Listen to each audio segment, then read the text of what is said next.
Hello class मेरे प्यारे बच्चों, कैसे हैं आप लोग? बच्चों, उम्मीद करती हूँ आप लोग अच्छे होंगे। आज मैं आप लोगों को हिंदी व्याकरण विषय के अंतर्गत पाठ 4 संज्ञा पढ़ाने जा रही हूँ। संज्ञा में मैंने जैसे आपको परिभाषा भी लिखवा दिया, भेद भी बता दिया। तो जैसे कि मैंने बताया कि संज्ञा का अर्थ होता है नाम। किसी व्यक्ति, वस्तु, स्थान, प्राणी या भाव के नाम को संज्ञा कहते हैं। संज्ञा के 5 भेद होते हैं: व्यक्तिवाचक संज्ञा, जातिवाचक संज्ञा, भाववाचक संज्ञा, द्रव्यवाचक संज्ञा और समूह या समुदायवाचक संज्ञा। तो इस तरह संज्ञा के 5 भेद होते हैं। तो इस भेद के अंतर्गत आइए मैं आप लोगों को ये लिखवाने जा रही हूँ भाववाचक, द्रव्यवाचक, समूहवाचक संज्ञा की परिभाषा। ब्लैक बोर्ड देखिएगा बच्चों ध्यान से। प्रश्न है भाववाचक, द्रव्यवाचक तथा समूहवाचक संज्ञा की परिभाषा लिखो। उत्तर है लिख जाइएगा पहला भाववाचक संज्ञा। फिर लिखिएगा किसी व्यक्ति या वस्तु के गुण, दोष, अवस्था या भाव के नाम को भाववाचक संज्ञा कहते हैं।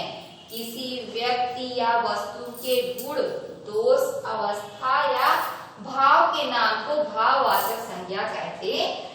जैसे खटास, मिठास, घृणा, दया, दयालुता आदि। ये सब क्या है?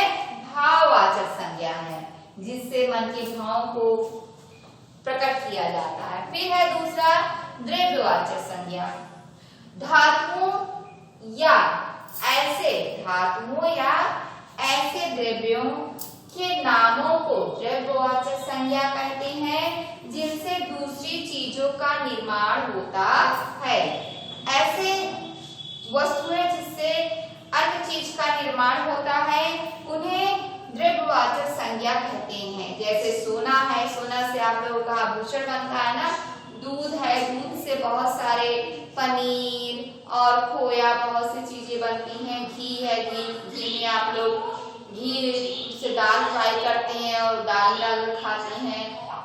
और ऐसे बहुत सारी चीजें हैं, ऐसे द्रव्य जिनसे दूसरे चीजों का निर्माण हो, उसे द्रव्यवाचक संज्ञा कहते हैं। फिर तीसरा है समूहवाचक संज्ञा। समूह या समुदाय का बोध कराने वाले संज्ञा शब्दों को समूहवाचक या समुदायवाचक संज्ञा कहते हैं। ऐसे जो समूह या समुदाय का, पूरी समूह या समुदाय का बोध कराए, उन्हें समुदाय या समूहवाचक संज्ञा कहते हैं। जैसे सेना है, सेना में जो है बहुत सारे लोग होते हैं ना।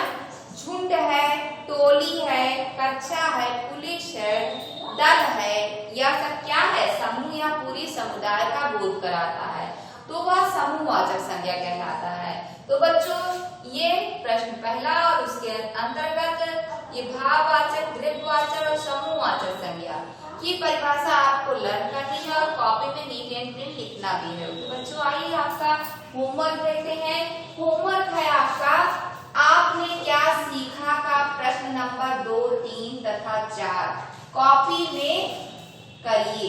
पेज नंबर है आपका 19 तथा 20। पेज नंबर है 19 तथा 20। आइए देखिए बच्चों, बुक में पेज नंबर 19 और 20 पर क्या है क्वेश्चन।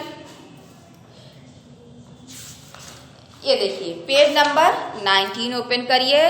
इसमें ये आपने क्या सीखा है ना, इसके अंतर्गत प्रश्न दूसरा क्या है? रिक्त स्थानों की पूर्ति दिए गए शब्दों के भाववाचक रूप से करो। दया का भाववाचक संज्ञा क्या होगा? दयालु। तो यहाँ क्या भरेंगे? दयालु। क्या वाक्य बन जाएगा? मोहन की माताजी बहुत दयालु हैं। फिर खा है मनुष्य में, ये यहाँ उदार लिखा है ना, ता जोड़कर क्या बन जाएगा? उदारता। तो यहाँ भरेंगे उदारता। मनुष्य में उदारता का गुण होना चाहिए। तो का और खा हो गया। पेज टर्न करिए। फिर 19 के बाद पेज नंबर 20 आ गया। ये देखिए पेज नंबर 20। इसमें जो प्रश्न दूसरा है उसका गा इधर दिया गया है। बच्चों की अच्छी लगती है चंचल, तो चंचल का भाववाचक हो जाएगा चंचलता। यहाँ भरेंगे चंचलता, बच्चों की चंचलता अच्छी लगती है। और फिर यहाँ घा है, रीता के व्यवहार में मुझे नजर नहीं आया।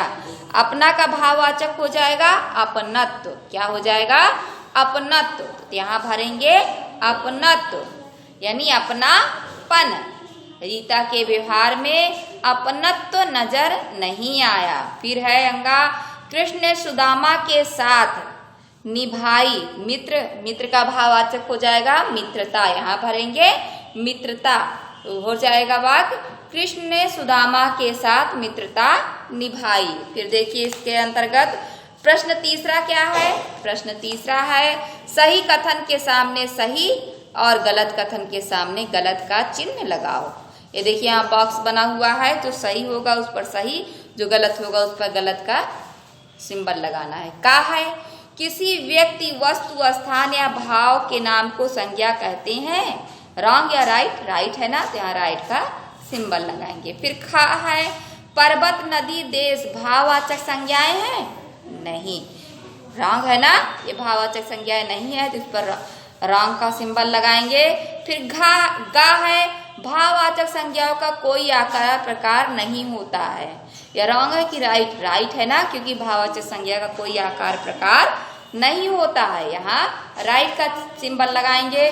फिर घा है कक्षा, सभा, सेना जातिवाचक संज्ञाएं हैं। ये रॉन्ग है ना, ये सभी तो जो है समूहवाचक संज्ञाएं हैं, तो यहाँ पर रॉन्ग का चिन्ह लगाएंगे। फिर अंगा है जो शब्द पूरे वर्ग या जाति का बोध कराए उसे जातिवाचक संज्ञा कहते हैं। ये राइट है, आप लोग यहाँ राइट का चिन्ह लगाइएगा। फिर जो है चौथा क्या है, निम्नलिखित प्रश्नों के सही विकल्प पर सही का चिन्ह लगाओ। ना विकल्प दिए गए हुए हैं आ, बा, सा और दा। एक प्रश्न है, उसके 4 विकल्प हैं, उनमें से एक विकल्प सही है। जो सही विकल्प है उस पर सही का सिंबल लगाना है। देखिए प्रश्न क्या है का, किस भाववाचक संज्ञा शब्द का निर्माण ई जोड़कर हुआ है? सफलता, अपनत्व, बचपन, दोस्ती। तो दोस्त मूल शब्द है और इसमें ती जोड़ा गया है ना, ई जोड़ा गया है, तो दोस्ती हो गया है, तो इसलिए आपका सा सही है। दोस्त में ई जोड़कर भाववाचक संज्ञा बनाया गया है, इसमें राइट का सिंबल लगाएंगे। फिर खा है कौन सा शब्द व्यक्तिवाचक संज्ञा नहीं है? व्यक्तिवाचक संज्ञा गंगा, देश, भारत, लखनऊ। आप एक बार ध्यान में रखिए व्यक्तिवाचक की परिभाषा, किसी विशेष व्यक्ति, वस्तु या स्थान के नाम का बोध कराने वाले शब्द व्यक्तिवाचक संज्ञा होते हैं ना।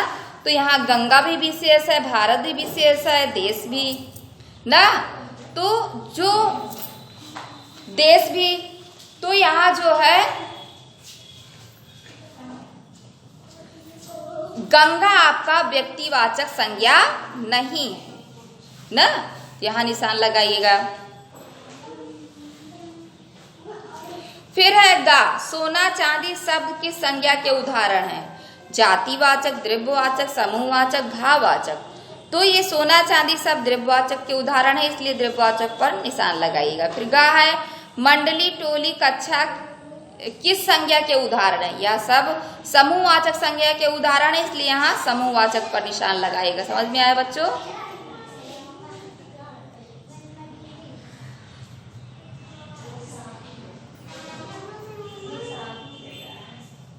बच्चों खा वाला एक बार फिर से देख लीजिए, कौन सा शब्द व्यक्तिवाचक संज्ञा नहीं है? तो भारत भी, गंगा भी विशेष है, भारत भी विशेष है, लखनऊ भी विशेष है, लेकिन जो देश है इसमें किसी विशेष देश का नाम नहीं दिया गया, इसलिए बा वाला आपका व्यक्तिवाचक संज्ञा नहीं है, इस पर निशान लगाइएगा। ओके बच्चों, आशा करती हूँ आप लोगों को समझ में आया होगा। इसके साथ ही फिर मिलेंगे। Thank you.